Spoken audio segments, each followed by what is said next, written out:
be used to, get used to or just used to. Xos ko'rib chiqamiz.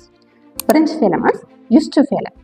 Used to'dan odatda avvallar amalga oshirilgan, hozirgi kunda esa amalga oshirilmaydigan ish harakatlar uchun ishlatamiz. Masalan, I used to wake up early. Avvallari erta turardim degani.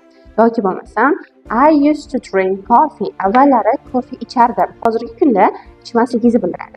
Ikkinchi shaklimiz esa get used to. Bu biror narsaga odatlanib borish jarayonini ifodalash uchun ishlatiladi. Masalan, I am getting used to drinking coffee. Kofe ichishga odatlanyapman yoki bo'lmasam I am getting used to waking up early. Erta turishga odatlanyapman. Odatda bu jarayonni bildirganligi uchun continuous zamondan ko'proq foydalaniladi. Bundan so'ng esa albatta verb ing ya'ni gerunddan foydalanishimiz kerak bo'ladi. Oxirgi fe'limiz esa to be used to. Odatda bu odatlanib bo'lingan ish harakatlarini ifodalash uchun ishlatiladi. Masalan, I am used to drinking coffee. Kofe ichishga odatlanganman. I am used to waking up early. Erta turishga odatlanganman.